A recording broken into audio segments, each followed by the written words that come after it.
I never imagined the truth would come out wrapped in a champagne toast. The house was glowing that night, warm lights strung across the backyard, laughter bouncing off the patio walls. Friends we'd known for years, some from college, some from work, all gathered around with glasses raised. My wife, Maribel, stood near the center, one hand resting lightly on her stomach, the other holding a flute of sparkling wine. She looked radiant, calm, confident, like someone who believed every word she was about to say. She tapped her glass with a spoon and smiled. "I just want to thank everyone for being here," she said, "and for celebrating something really special with us." There was a pause, the good kind, the kind that builds anticipation. "You're all going to be a part of our journey," she continued, "because you're going to be welcoming a baby soon. I'm pregnant." The place erupted. Cheers. Applause. Someone shouted congratulations. A couple people rushed forward to hug her. I stood there, frozen, my smile stiff, my hands empty. I felt like the only person in the room who hadn't been handed the script. Because I already knew. If the story is already pulling you in, take a second to hit like so it can reach more people who've lived through moments like this. Maribel looked at me then, expecting something. A grin, tears, a reaction worthy of a future father. What she got instead was silence. Not because I was shocked, but because I was finally done pretending. I lifted my glass slowly and stood up. The room quieted. Not completely, but enough. Enough for people to notice something was off. My voice didn't shake. That surprised even me. "Thank you," I said, nodding toward the guests. "Really, this is quite the announcement." Maribel's smile tightened, just a fraction.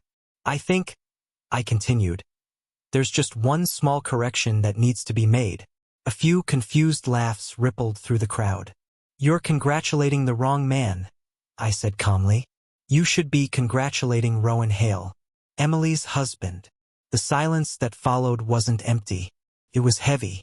Rowan was standing near the grill, drink halfway to his mouth. His face drained of color so fast it was almost impressive. His wife, Eloan, turned toward him slowly, confusion knitting into something sharper.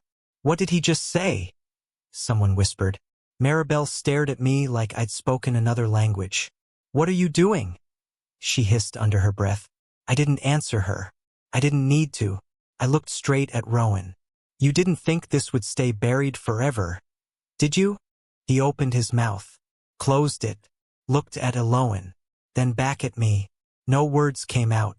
That was answer enough. Pause for a moment here and tell me in the comments. What would you have done in that situation? Kept quiet or spoken up? People began putting the pieces together. You could feel it happening. The shifting. The realization. Eloan stepped back like the ground under her feet had cracked. "Rowan," she said quietly. "Is he lying?" Rowan swallowed hard. Still nothing. That's when Maribel exploded. "This is insane," she snapped. "You're ruining everything." I laughed. Not loudly. Just once. "No," I said. "I'm just refusing to lie for you anymore." 3 months earlier, I'd found the messages by accident. A name saved under initials. Late-night texts. Excuses that didn't add up. I hadn't confronted her right away. I needed certainty, not suspicion. So I waited, watched, listened. And when I finally did the math, the timeline made something painfully clear. The baby wasn't mine. I told her I knew. She cried, begged, said it was a mistake, said it didn't mean anything, said I should still stand by her. For appearances, for stability, for the child. What she never said was sorry. If you've ever been asked to carry someone else's lie, type the word truth in the comments. Back at the party, Eloan's voice trembled. "Answer me." Rowan finally spoke, barely audible. "I didn't plan this. That was it. That was all he had." The guests began making excuses, suddenly remembering early mornings and long drives home. One by one, they left. The music kept playing, unaware it was now soundtracking a collapse. Maribel stared at me, eyes wild. "You could have handled this privately." I met her gaze. You made it public the moment you raised that glass. I set my drink down and walked toward the door. Behind me, I heard crying, shouting, a marriage ending in real time. But for the first time in months, my chest felt light. Stay with me. And when you're ready, share this story with someone who understands how silence can be more painful than truth. I didn't look back. The air outside was cool, crisp, and mercifully quiet compared to the chaos behind me. I lit a cigarette, though I rarely did, just to feel something steady between my fingers. My hands shook, not from fear, but from the release of months of holding back. Months of pretending everything was fine, of smiling when my chest was hollow. Rowan had followed me a few steps behind, muttering something about apologies and mistakes. I didn't answer. There was nothing to say that could undo the night or the months that had led to it. The drive home was empty. Just me, the hum of the engine, and the occasional flash of headlights from cars passing by. I thought about the friends who had cheered, oblivious to the truth beneath their toasts. Did they suspect? Did they care? It didn't matter. Their ignorance had no effect on reality. Reality, I realized, had always been my anchor. My entire marriage had been a carefully balanced lie. I had tried to bend, accommodate, forgive, and ignore. But a lie this big doesn't unravel quietly. It crashes. And tonight, it had crashed spectacularly. At home, I poured a glass of water, sat on the edge of the couch, and finally let my thoughts settle. My phone buzzed. A message from my sister, Claire. Are you okay? I saw the messages. I smiled faintly. Only my sister would get it without needing every detail spelled out. Only someone who had watched me navigate life with integrity could understand that leaving wasn't weakness. It was clarity. The truth hit me fully then. Maribel's actions weren't just a betrayal of vows. They were an erasure of trust, an attempt to rewrite history as if my presence was optional. And for the first time, I realized that I was done letting anyone make me feel like I was optional.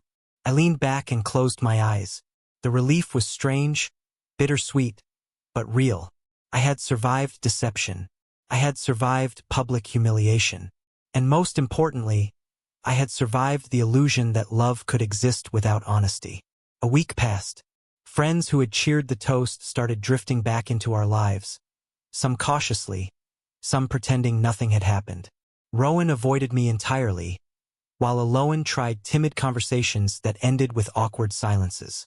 Maribel, I learned, had retreated into a bubble of her own making, calling everyone but me, attempting to rewrite the night's events in her favor. I let them all try. I didn't respond. I didn't defend myself. I didn't need to. And in that silence, I found strength. Now pause for a second and comment your thoughts. If you were in my place, would you have exposed the truth at the party, or waited until later? Let's start a discussion. You'll be surprised by what others say.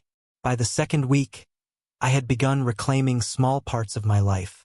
Dinner without arguments, walks without whispered accusations, weekends that felt like they belonged solely to me. There was no celebratory music, no applause, just quiet reclamation. But that quiet was enough. It reminded me that my worth wasn't tied to someone else's approval or betrayal. Then one evening, Maribel texted, "Can we talk?" I stared at it, phone in hand. My thumb hovered over the screen. I didn't reply immediately, not because I didn't care, but because I had learned something invaluable. The timing of truth and healing was mine to command. Eventually, I typed a simple, controlled response. We can talk when honesty is on the table. The night ended with me locking the phone and pouring another glass of water. And for the first time in years, I slept through the night without the weight of pretending pressing down on me. The next morning, my inbox was flooded with messages, some from friends checking in, some from strangers who had heard whispers online. Their words were simple, but powerful. You stood up for yourself. You didn't let lies define you.